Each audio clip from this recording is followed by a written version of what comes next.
नमस्कार, आप देख रहे हैं एचएनएन न्यूज, जुनून सच दिखाने का। मैं हूं आपके साथ उन्नति भटनागर। बुलेटिन की शुरुआत बड़ी खबर के साथ, जहां मिडिल ईस्ट युद्ध के बीच बड़ी खबर है। भारत फ्रांस के विदेश मंत्रियों की बात हुई है। जयशंकर और जेएन बैरोट ने फोन पर बात की है। दोनों के बीच मिडिल ईस्ट में विवाद पर बातचीत हुई है। तो ये बड़ी खबर आपको सामने आ रही है, जो कि आपको बता रहे हैं, जहां दोनों के बीच मिडिल ईस्ट तनाव को लेकर खासा बातचीत हुई है। और देखिए, फोन पर यह बातचीत हुई है, यह भी सामने आया है। तो मिडिल ईस्ट युद्ध के बीच ये बड़ी खबर, भारत फ्रांस के विदेश मंत्रियों की बात हुई है। जयशंकर और जेएन बैरोट ने फोन पर बात की है। तो देखिए, मिडिल ईस्ट में तनाव और इस तनाव का असर पूरे विश्व पर पड़ता हुआ नजर आ रहा है। और इसीलिए लगातार भारत भी नजर बनाए हुए है, चर्चा कर रहा है। जहां भारत के विदेश मंत्री एस जयशंकर ने बात की है जेएन बैरोट से। तो देखिए, इस बीच रुक करेंगे एक और बड़ी खबर का। ईरान के सुप्रीम लीडर को लेकर यह खबर, राष्ट्रपति के बेटे ने मोज्तबा की सेहत को लेकर अपडेट दिया है। मोज्तबा खामनेई पूरी तरह सुरक्षित और स्वस्थ हैं। तो 28 फरवरी को हमले में घायल हुए थे मोज्तबा खामनेई। मोज्तबा खामनेई के पैरों में गंभीर चोट आई थी। तो ये जानकारी फिलहाल दी गई है कि पूरी तरीके से सुरक्षित है मोज्तबा खामनेई। और इस बीच एक और बड़ी खबर, ईरान के राष्ट्रपति मसूद पेजेशकियान का बड़ा बयान। ईरान को अपनी रक्षा का कानूनी अधिकार है। मसूद की ओर से कहा गया, क्षेत्रीय देशों के साथ लड़ाई का इरादा नहीं है, क्षेत्रीय देशों को टारगेट नहीं कर रहे हैं। मसूद की ओर से यह भी जानकारी दी गई।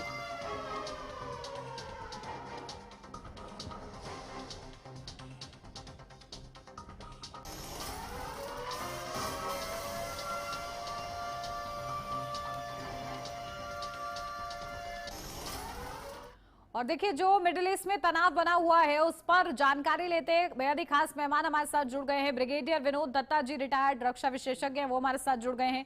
ब्रिगेडियर विनोद दत्ता जी, बहुत स्वागत आपका।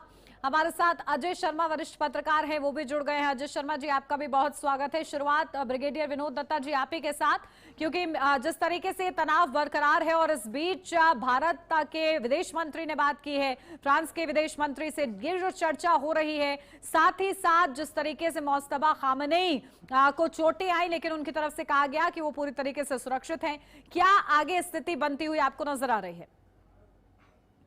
देखिए, सूरत हाल जो देखने में आ रही है, मुझे नहीं लगता कि अगले चंद एक दिनों में ये युद्ध खत्म दिखाई देता है।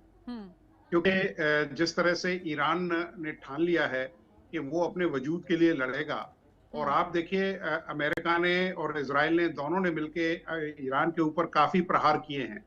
उनके कम्युनिकेशन सेंटर्स को क्षति पहुंचाई है, उनकी जो सीनियर जो लीडरशिप थी उसको खत्म किया है, उनकी जो रिलीजियस लीडरशिप थी उसको खत्म किया है।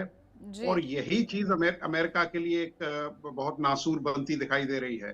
क्योंकि जिस तरह से, बिकॉज ईरान भी जानता है कि वो अमेरिका से बिल्कुल हेड ऑन, बिल्कुल उसको टेक ऑन नहीं कर सकता, क्योंकि वो इस तरह का वॉरफेयर अपनाएगा कि अमेरिका को एक लंबे एंगेजमेंट के लिए वो मजबूर करेगा। और वही होता दिखाई दे रहा है। आप देखिए, उसने जहां जहां उसके अमेरिका के बेसिस थे, जिसको आयरन रिंग कहते हैं, उस पे उसने अटैक किया है। उसने जो रीजनल जो इकोनॉमी है, वो करीब 4.3 ट्रिलियन की इकोनॉमी बनती है, सारी खाड़ी के देशों को मिला दिया जाए तो।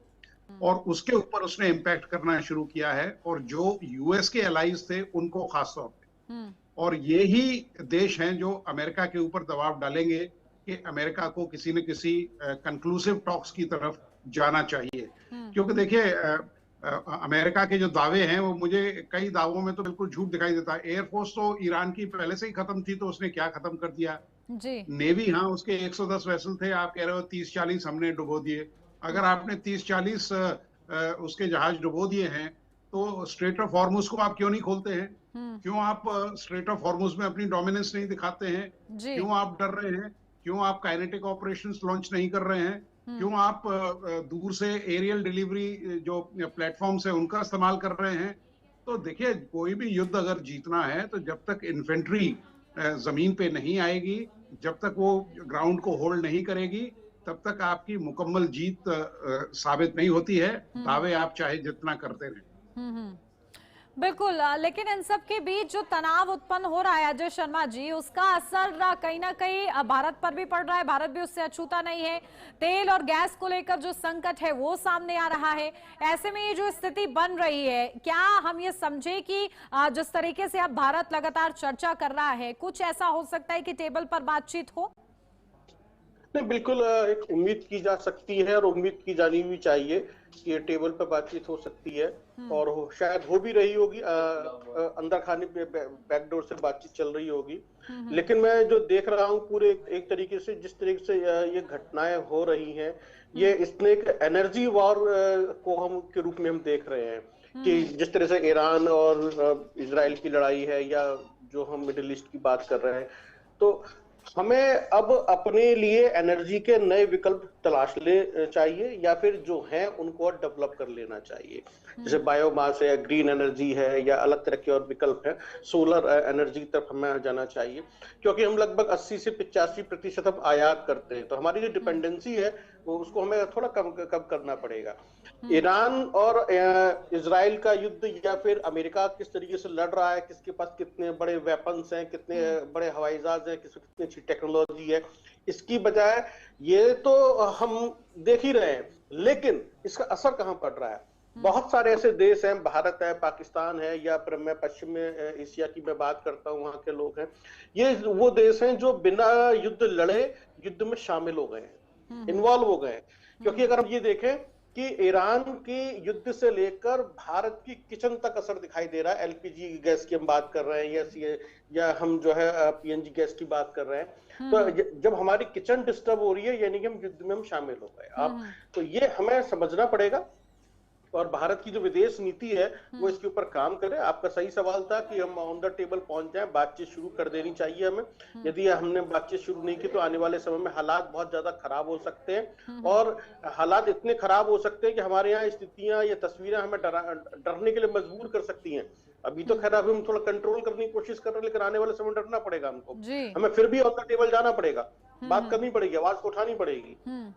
बिल्कुल, और हम देख रहे हैं पाकिस्तान में अभी से ही लॉकडाउन लग गया है। वहां पर सरकारें समझ नहीं पा रही किस तरीके से मैनेज किया जाए। ठीक है, ब्रिगेडियर विनोद दत्ता जी आपके पास आ रही हूं, क्योंकि ये भी समझाइए कि ईरान अब आगे क्या कर सकता है, क्योंकि वो बौखलाया हुआ है, पलटवार लगातार उसकी ओर से किया जा रहा है। इजराइल और अमेरिका पीछे हटने को तैयार नहीं है। जिस तरीके से आप बता रहे हैं कि चर्चा हो रही है फ्रांस के साथ भी, वो कहीं ना कहीं प्रेशराइज कर सकते हैं अमेरिका को इस बात को लेकर कि थोड़ा सा आप डाउन होइए या फिर आप इस पूरे मुद्दे पर बात कीजिए। लेकिन अमेरिका तो ये कह रहा है कि आप बिना किसी शर्त के जब तक सरेंडर नहीं कर देता ईरान, रुकेंगे नहीं। देखिए, ईरान, जहां तक मेरा अपने विचार है, ईरान फिलहाल सरेंडर करने वाला नहीं है, पहली बात। दूसरी बात, अमेरिका के लिए सिचुएशन वो वाली हो गई है, ना वो उगल सकता है ना निगल सकता है, क्योंकि उसने ये तवक्को नहीं की थी, उसका ये उम्मीद थी कि साहब हमने उनकी टॉप लीडरशिप को खात्मा कर दिया है, वहां अब खाना जंगी होगी, लोग सरेंडर करेंगे और ईरान के ऊपर हम अपनी एक दूसरी जो सत्ता है उसको काबिज कर देंगे। हुआ उसके बरखिलाफ। तो ये सब चीजें बताता है कि अमेरिका किस तरह से अपने जो मिसकैलकुलेशन है उसकी वजह से परेशान है। आप ये देखिए, खाड़ी के देशों को तो नुकसान हो ही रहा है, पूरे विश्व को नुकसान हो रहा है। पूरे विश्व की जो जीडीपी है उसमें 2% की गिरावट देखने को मिल रही है। अमेरिका में खुद करीब 72,000 जॉब्स हैं, फरवरी में वो चले गए हैं। अमेरिका की इकोनॉमी भी डाउन हिल पे है। अमेरिका इजराइल को भी फंड कर रहा है, 3 बिलियन का वो सालाना उसको एड देता है, और वो केवल इसीलिए देता है कि आप वेस्ट एशिया में खासकर ईरान पे आप नजर रखें और उसको दबा के रखें। तो ये जो खर्चा है वो देखिए, वो कहते हैं ना कि खिचड़ी में आप घी डालेंगे तो वो मतलब वो आपको निकालना तो वहीं से पड़ेगा। तो इजराइल को भी आप जो इमदाद दे रहे हैं वो भी अमेरिका के एक्सचेकर से ही आ रही है। तो अमेरिका के लिए एक बड़ा नासूर बनता जा रहा है। क्योंकि दूसरी चीज ये है, अब जितनी भी सुपर पावर्स थी, चाहे आप रशिया को कह लीजिए या अमेरिका को, अब ये देखने को मिल रहा है कि आपसे कहीं कम ताकत वाले देश, क्योंकि आजकल 2 देशों में लड़ाई नहीं होती है, बाकी के देश जो उसके एलाइज होते हैं वो उनको सपोर्ट करते हैं। ईरान, अगर आप रूसो यूक्रेन वॉर को देखें, आज 5वां साल लग चुका है। हमास इजराइल 7 अक्टूबर 2022 को ये शुरू हुआ था। तो ये बताता है कि किस तरह से मतलब युद्ध शुरू करना तो बड़ा आसान है, लेकिन इसको खत्म नहीं किया जा सकता। और इसमें अल्टीमेटली देखिए, ईरान ने कभी ये युद्ध जीतने के लिए नहीं छेड़ा था, उसने तो अपने वजूद के लिए ये युद्ध छेड़ा है। और वो ये कहता है कि साहब मेरे पास जो भी विकल्प मौजूद होंगे मैं उनसे इस युद्ध को लड़ूंगा। लेकिन ब्रिगेडियर विनोद दत्ता जी, अब क्या अस्तित्व है ईरान का? क्योंकि अमेरिका जिस तरीके से टारगेट कर रहा है, जहां युद्ध शुरू होता है, जो जंग शुरू होती है, उसके पहले दिन ही खामेनेई खत्म हो जाते हैं। अब ऐसे में बड़ी मुश्किल से जो मुस्तफा खामेनेई है उनको कमान सौंपी गई है, लेकिन वो भी घायल हो रहे हैं। तो टारगेट क्या वो रहेंगे अमेरिका के लिए? बड़े हाई वल्नरेबल क्वेश्चन पे हैं। और जिस तरह का मोसाद का बैकग्राउंड देखें आप या CIA, तो उनका मेन एम ये रहता है कैसे लीडरशिप को खत्म किया जाए। तो उनको भी बड़े संभल के रहना पड़ेगा। लेकिन देखिए, एक विचारधारा ऐसी चीज होती है जहां आप अगर एक रंग ऑफ लीडरशिप को खत्म करते हैं तो तब तक 10 और पनप जाते हैं। और ये वो जुनूनी लोग हैं, इनके अंदर वो जोश है, उनके अंदर वो जज्बा है कि वो अपने देश के लिए कुछ भी करेंगे। आप देखिए, वियतनाम का एग्जाम्पल देख लीजिए। अमेरिका इतनी बड़ी शक्ति था, वियतनाम ने उसके घुटने टिका दिए। अफगानिस्तान जिसके पास कोई टेक्नोलॉजी नहीं थी, कुछ नहीं थी, 20 साल अमेरिका रह के वहां से मुंह की खा के आया। 975 बिलियन उसने खर्च कर दिए वहां। तो ये बताता है कि किस तरह से मतलब ये वही है कि मच्छर को आप किसी तोप से मारने की कोशिश कर रहे हैं। तो मेरा कहने का मतलब है कि अमेरिका को चाहिए कि वहां मतलब देखिए, एक तो सबसे बड़ी चीज जो वर्ल्ड ऑर्डर में देखने को मिल रही है कि आज की तारीख में कोई ऐसी एजेंसी नहीं है जो किसी मतलब इंटरनेशनल सिचुएशन को कंट्रोल कर सके। यूनाइटेड नेशंस डिफंक्ट ऑर्गेनाइजेशन है, इसको तो मेरे हिसाब से खत्म कर देना चाहिए। एक बोर्ड ऑफ पीस बनाया था ट्रम्प साहब ने, वो मुंह की खा गया। तो आज एक ऐसा ऑर्गेनाइजेशन, एक ऐसा इदारा चाहिए हमें जो एक इंटरनेशनल स्टैंडर्ड से पार्शियल ना होते हुए पीस एनफोर्समेंट या पीस एस्टेब्लिशमेंट के लिए काम करे। और वो एक इंडिपेंडेंट, देखिए, शांति स्थापित होना जरूरी है, क्योंकि कहीं ना कहीं इसकी जद में हर देश आता हुआ नजर आ रहा है। ठीक है, इस पर चर्चा को आगे भी ले जाएंगे। आप दोनों ही हमारे साथ बने रहिएगा। या रुक एक छोटे से ब्रेक के लिए, जल्द हाजिर होते हैं।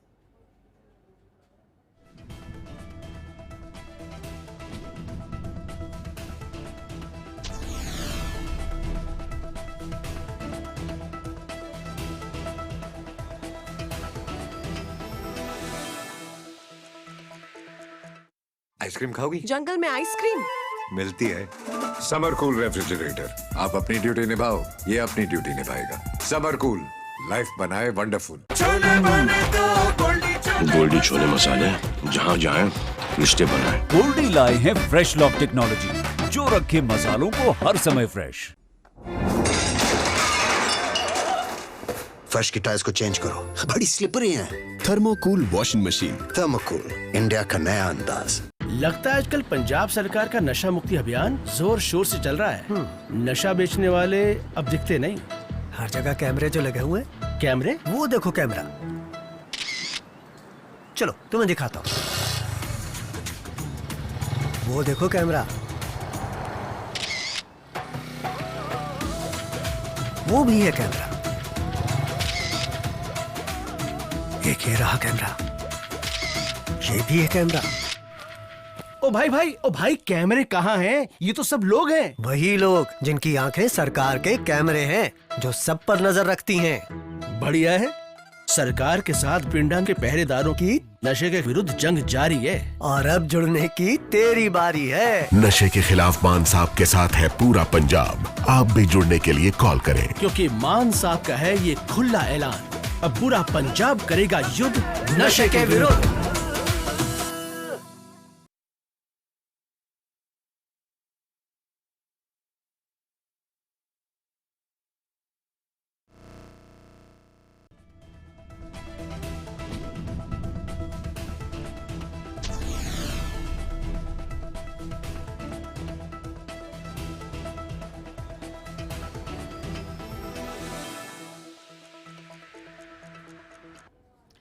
ब्रेक के बाद स्वागत है आपका। बढ़ते हैं आगे। लगातार चर्चा हो रही है कि मिडिल ईस्ट में तनाव बना हुआ है और इस पर खास मेहमान भी हमारे साथ लगातार बने हुए हैं। सीधा उन्हीं का रुख करते हैं। अजय शर्मा जी, आपके पास आ रही हूं क्योंकि चर्चा इस बात को लेकर भी कि आखिर शांति स्थापित करे तो करे कौन। और लेकिन इससे पहले जब हमने देखा कि अमेरिकी राष्ट्रपति ने कहा कि हमारी बात हुई है रूस के राष्ट्रपति से और वो चर्चा चाहते हैं कि शांति बहाल हो, लेकिन उससे पहले राष्ट्रपति पुतिन ये कह चुके हैं हमारा ईरान को समर्थन है। ऐसे में कौन लीड कर सकता है, क्या समझ में रहा है? देखिए, अभी तो सारी चीजें जो हैं बड़ी ही डिप्लोमेटिक हैं। कौन लीड करेगा, कैसे लीड करेगा और कौन शांति चाहता है। जिस तरह से ईरान ने कहा कि अभी मैं युद्ध खत्म करूंगा, मैं आखिर तक लड़ूंगा, जैसे हमारे रक्षा विशेषज्ञ कह रहे हैं कि ये वो अपनी वजूद की लड़ाई लड़ रहा है। मुझे लगता है कि ईरान जो है वजूद की लड़ाई जो है किस रूप में लड़ रहा है। क्या रिजीम को लेकर अपनी वजूद की लड़ाई लड़ रहा है या अमेरिका क्या इंटरेस्ट है उसके रिजीम को चेंज करने में। देखिए, अमेरिका, जैसे शुरू में मैंने कहा कि वहां पर जो लड़ाई है वो है एनर्जी की। उसके पास जो क्रूड ऑयल है उस पे कब्जे की। इस युद्ध के अंदर भी हम देखें तो उसने अमेरिका ने कहां पर टारगेट किया है, जहां पर उसके ऑयल्स की रिफाइनरीज हैं या ऑयल्स के पॉइंट्स हैं, वहां पर उसने अटैक किया है। जो एक पावर है, पैसा है, और जिसके दम पर ईरान जो है जिस तरीके से जो है सप्लाई करता है और पूरे देशों को कंट्रोल करता है, मनमानी करता है, और हम उसको देखते चले आ रहे हैं। और अमेरिका ने जिस तरह से अभी कुछ महीने पहले एक राष्ट्रपति को उठा लिया, क्योंकि उनको एनर्जी चाहिए, उनको अपनी एक डमी सरकार चाहिए वहां पर।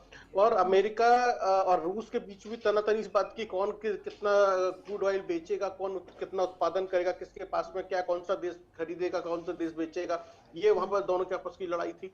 अगर अमेरिका ने जिस तरीके से अभी उत्पादन बढ़ाया है अपना क्रूड ऑयल्स को लेकर या पेट्रोलियम को लेकर, तो अब अमेरिका ने सोचता है कि उसने जितना नुकसान पहुंचाना था ईरान को पहुंचा दिया, डैमेज कर दिया है। अब उसको ज्यादा युद्ध में जाने की जरूरत नहीं है, तो वहीं से उसको रिकवर करने में ईरान को काफी लंबा समय लगेगा। ईरान इसीलिए कह रहा है कि अब हम अपनी वजूद की लड़ाई लड़ रहे हैं, हम आखिर तक लड़ेंगे। उसका सीधा सीधा फलसफा वही है जो मैंने कल रात भी कहा था कि मेरे नुकसान से ज्यादा तेरी तबाही का मंजर जरूरी है। वो सस्ते वेपन से लड़ रहा है, वो महंगे, उनको ज्यादा पैसा खर्च करना पड़ रहा है अमेरिका को, उसको ज्यादा आर्थिक नुकसान है। तो ईरान चाहता है कि आर्थिक नुकसान ज्यादा से ज्यादा हो जाए, इसलिए कह रहे हैं कि अब शांति वार्ता हो जाए, दोनों के बीच में बैठ के बिल्कुल सुलह हो जाए। और देखिए उसकी उम्मीद कितनी है, इसी पर चर्चा आगे भी करेंगे। इस बीच एक बड़ी खबर मिल रही है, जो ईरान ने दुबई पर एक बार फिर हमला किया है। दुबई इंटरनेशनल एयरपोर्ट पर ड्रोन से हमला। तो ये बड़ी खबर आपको बता दें, हमले में 4 लोगों के घायल होने की सूचना मिल रही है। 2 ड्रोन से दुबई एयरपोर्ट पर ईरान का हमला सामने आया है।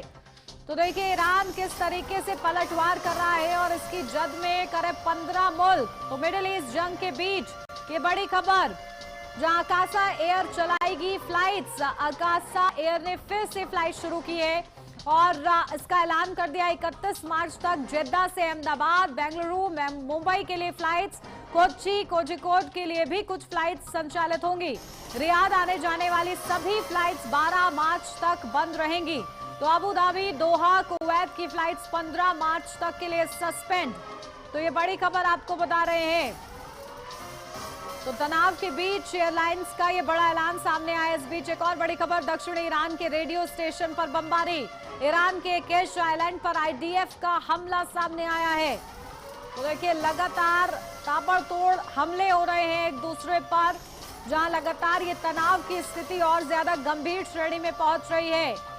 ईरान युद्ध के बीच जेलेंस्की का भी बड़ा आरोप सामने आया है। ईरान को ड्रोन दे रहा है रूस, ये जेलेंस्की की ओर से कहा गया है। मिसाइल देने की तैयारी कर रहा है रूस। तो ईरान में सैनिक तैनात कर सकता है रूस, ये भी यूक्रेन की तरफ से कहा जा रहा है, जेलेंस्की की तरफ से कहा जा रहा है। तो इस बीच एक और बड़ी खबर, बहरीन ने एयरपोर्ट से सभी विमान हटाए हैं। बहरीन इंटरनेशनल एयरपोर्ट से विमान हटाए गए हैं। ईरान के हमलों के कारण लिया गया है फैसला। तो देखिए तनाव की वजह से किस तरीके से जो हवाई यात्रा है वो भी प्रभावित हो रही है। इजराइल के विदेश मंत्री गिदोन सार ने पत्र लिखा है, यूएनएससी के प्रेसिडेंट माइक वॉल्टर्स को पत्र लिखा है। ईरानी सरकार के हाल के कामों से पता चलता है उसका हमला न सिर्फ इजराइल के लिए सीधा खतरा है, दुनिया की शांति सुरक्षा के लिए भी सीधा खतरा है। ये पत्र में लिखा गया है। तो इस बीच हॉर्मुज में थाईलैंड के कार्गो शिप पर हमला हुआ है। देखिए, अज्ञात प्रोजेक्टाइल से कार्गो शिप पर हमला। ओमान तट से 11 नॉटिकल मील दूर हुआ है ये हमला। तो ये बड़ी खबर। और चलिए, लगातार हमारे साथ मेहमान बने हुए हैं। आपके पास आ रही हूं ब्रिगेडियर विनोद दत्ता जी, क्योंकि जिस तरीके से हमले तेज होते हुए नजर आ रहे हैं, हम देख रहे हैं कि इवैक्यूएशन प्रोसेस भी काफी ज्यादा चैलेंजिंग हो गया। हालांकि भारत सरकार लगातार प्रयास कर रही है जो हमारे भारतीय फंसे हैं उनको वहां से निकाला जाए, लेकिन जिस तरीके से दुबई हो, ईरान क्योंकि अपने पलटवार में 15 मुल्कों को अपनी जद में लेता हुआ नजर आ रहा है, तो स्थिति किस तरीके से तनावपूर्ण और बन रही है इससे? देखिए, इंडिया के लिए 3-4 चैलेंजेस हैं। पहली बात तो एनर्जी क्राइसिस, दूसरा हमारा जो डायस्पोरा है वो करीब 1 करोड़ लोगों का है, सभी देशों को मिला के। तो उनकी सुरक्षा एक बहुत बड़ा मतलब चिंता का विषय है भारत के लिए, क्योंकि भारत हालांकि काफी कोशिश की है, कई फ्लाइट्स आई भी हैं। भारत बदस्तूर बात कर रहा है, हमारी सरकार वहाँ के जो हाईएस्ट लीडरशिप है उनसे बातचीत हो रही है। ईरान में अनफॉर्चुनेटली बातचीत नहीं हो सकती है, काफी स्टूडेंट्स हैं वहाँ पे, क्योंकि वहाँ लीडरशिप क्राइसिस या लीडरशिप वॉइड जो है वो अलाउ नहीं किया। हालांकि अरागची साहब से जयशंकर साहब की बातचीत हुई है। तो भारत ने निरंतर प्रयास किए हैं, लेकिन अभी इस तरह की कोई ऐसी विंडो ऑफ अपॉर्चुनिटी नहीं दिखाई देती है। और आप ये देखिए कि ईरान बड़े स्ट्रेटेजिक और सोचे हुए तरीके से वो मतलब अपने टारगेट्स को एंगेज कर रहा है। आप देखिए दुबई के एयरपोर्ट पे, क्योंकि उसे मालूम है टूरिज्म एक बहुत बड़ा उसकी तिजारत का हिस्सा है, तो वो 3-4 दिन बाद एक अटैक वहाँ एयरपोर्ट पे, चाहे अबू धाबी का हो या दुबई का हो, वहाँ वो कर देता है, जिससे ये फ्लाइट सस्पेंड हो जाएं या जो बाहर का जो टूरिस्ट है वो आने से डिस्करेज हो। तो वो ये जानता है कि भाई way to hit and way to hit the hardest, क्योंकि अमेरिका की जो मेनलैंड है वहां तक तो उसकी रीच है नहीं, और अमेरिका ने कोई लड़ाई अपनी मेनलैंड पे लड़ी भी नहीं है आज तक।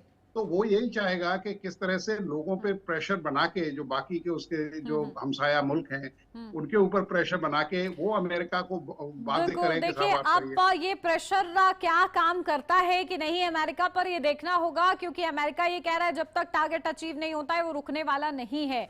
फिलहाल क्या स्थिति बनती बिगड़ती है देखना होगा। बहुत शुक्रिया आप दोनों का इतने अच्छे विश्लेषण के लिए। और इसी के साथ इस बुलेटिन में बस इतना ही। खबरों का सिलसिला आगे भी जारी रहेगा। आप देखते रहिए HNN न्यूज़, जुनून सच दिखाने का।